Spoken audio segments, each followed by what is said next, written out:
For example, you can make your anxiety work against you or for you. And one of the ways I made a program called the Future Authoring Program that I think helps people do that. Because one of the things you see when you're talking to people and they're trying to solve problems is that they're afraid to face the problem.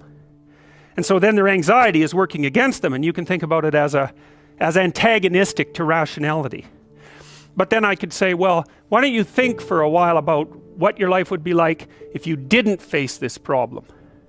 Because if you think that through, if you have a problem and you really think through what the consequences are going to be in 3 to 5 years of not facing it, then you're going to get more afraid of not facing it than facing it.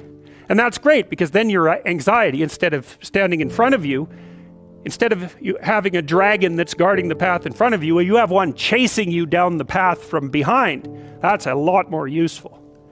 And so, that's just a minimal example of the utility of getting your emotions and your thoughts aligned the same way. The same thing happens with aggression. One of the most common reasons that people come and seek psychotherapy really is because they're too agreeable. But what that means is they're not assertive enough. They haven't integrated their capacity for aggression, and so other people can push them around. And they're very conflict avoidant.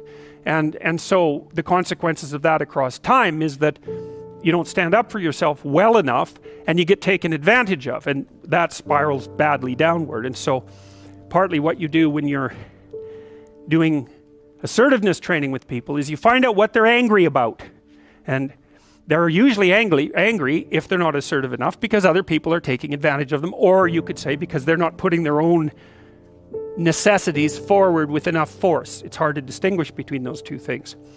But anyways, you get them to talk about what they're angry about. That often makes them cry, often many times. And then you get them to kind of envision what they would want to have instead, which they're often afraid to do because people are afraid to think about what they want, because that makes it more clear when they're not getting it, and that's painful, right? Or maybe they're afraid of hoping, so they won't specify a clear aim. But anyways, you get them to think about what they might want instead. You get them to think about the costs of not pursuing that, and then you help them develop strategies for integrating their aggression and with their thinking so that they can come up with a plan to approach the world in a more confident way. So for example, someone might come to me and say, I'm being bullied badly at work. And so then I'll say, well, what are your options? Do you have to put up with it? Well, we'll figure that out, because maybe you do. Maybe you don't have options. But here's how to find out. Get your damn CV together so it's pristine, right? It's ready to go. Get over your fear of a new interview, because people are generally afraid of that. Get over your fear of applying for a new job. Start thinking about what it would mean to have a different job. Start thinking about what it would mean to have a better job even, because maybe your fear is just making you stuck here. But I can tell you one thing, if someone's picking on you at work and you don't have options, you lose. So you get the person to start building a strategy. It's like, okay, if you're going to tell this person to stop, you have to know how to make them stop. And the one thing you need for sure is an option. And if you don't have an option, then maybe we start thinking about the fact that you need some more training or something like that, because you cannot negotiate if you don't have any power. So, especially if you're dealing with someone who's really out to get you or really disagreeable, if you don't have a leg to stand on, they'll just push you over, and maybe they'll jump on you too, because that's what they're like and they enjoy it anyways. So it's no joke. So you put your options behind you, and then you start to think about strategy. So I tell people, look, if you're being harassed at work, you document it every time it happens and you write it down. So you've got like 20 stories about it, and it's fully documented. And then you go confront the person at some point, but with at least 3 pieces of evidence. And you have some sense of what you tell them about what will happen if they don't stop. So you have to figure out, well, if they don't stop, what are you going to do about it? Leave? Not if you can't leave. So you have to be able to, wield a big stick and speak softly. But you see, that way that's how you take your aggression, which is an absolutely necessary part of your psyche, and manifest it up into a sophisticated means of dealing with the world. You don't just suppress it. You say, well, I should be able to put up with it, or I wish I wasn't so angry, or something. It's like, forget that. That's all that'll happen is your blood pressure will stay high and you'll die of a heart attack, because anger, for example, is a very toxic emotion.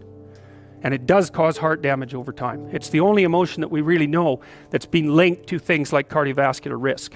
And anger is toxic because it's like you're driving a car, you're stepping on the gas and pushing on the brake at the same time, because anger tells you to run away and to attack at the same time, because you don't know what's going to happen.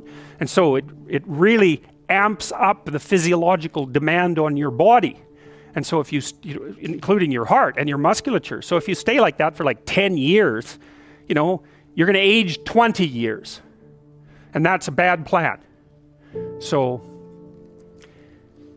you know, you take your underground emotions and you integrate them into a sophisticated reality.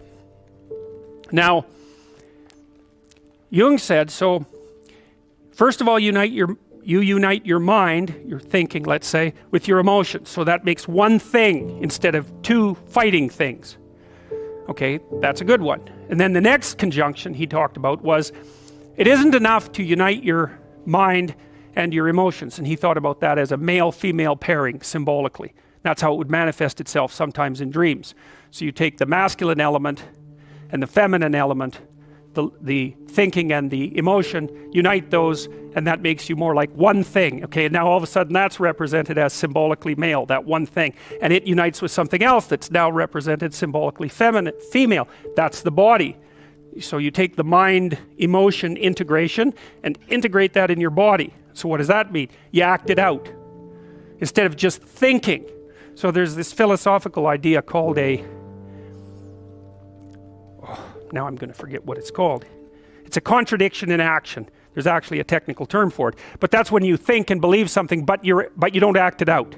And so that means there's a dissociation in you somehow between your abstract representations and what you manifest in action. Well, that's another form of discontinuity that isn't doing you any good. You know, the driver's going one way and the car's going the other, and you won't even be able to understand yourself if you do that. But even more, you're not putting your principles into practice. So you're dissociated, your being is dissociated. So once you get your mind and your emotions working together, then the next thing to do is to act that out consistently. So that was the second conjunction as far as Jung was concerned. And then the third one was, this is the tough one, and this is the one that's related to phenomenology.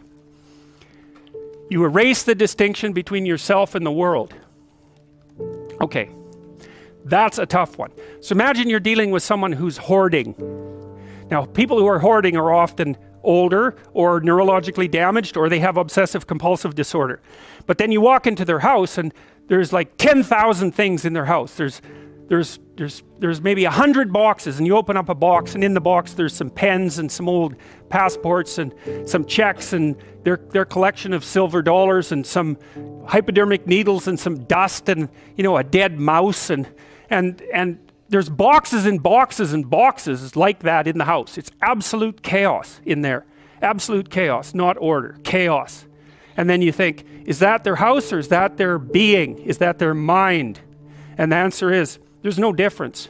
There's no difference. So, you know, I could say, well, if you want to organize your psyche, you could start by organizing your room. If that would be easier, because maybe you're a more concrete person and you need something concrete to do. So you go clean up under your bed and you make your bed and you organize the papers on your desk and you think, well, just exactly what are you organizing? Are you organizing the objective world, or are you objecting your field, or are you organizing your field of being, like your field of total experience? And Jung believed that, and I think there's a Buddhist doctrine that's sort of nested in there, that at the highest level of psychological integration, there's no difference between you and what you experience. Now you think, well, I can't control everything I experience, but that's no objection, because you can't control yourself anyway. So the mere fact that you can't extend control over everything you experience is no argument against the idea that you should still treat that as an extension of yourself. So you could say, well, let's say you have a long-standing feud with your brother. Well, is that a psychological problem? Is that him? Is it a problem in the objective world, or is it a problem in your field of being? And it's very useful to think that way, because you might ask, what could you do to improve yourself? Well, let's step one step backwards. The first question might be, why should you even bother improving yourself? And I think the answer to that is something like, so you don't suffer any more stupidly than you have to. and maybe so others don't have to either. It's something like that. You know, like there's a real injunction at the bottom of it. It's not some casual self-help doctrine. It's that if you don't organize yourself properly, you'll pay for it, and in a big way, and so will the people around you. Now, and you could say, well, I don't care about that, but that's actually not true. You actually do care about that, because if you're in pain, you will care about it. And so you do care about it, even if it's just that negative way, you know. It's very rare that you can find someone who's in excruciating pain who would ever say, well, it would be no better if I was out of this. It's sort of pain is one of those things that brings the idea that it would be better if it didn't exist along with it. It's incontrovertible. So you get your act together so that there isn't any more stupid pain around you than necessary. Well, so then the question might be, well, how would you go about getting your act together? And the answer to that, and this is a phenomenological idea too, it's something like, look around for something that bothers you and see if you can fix it.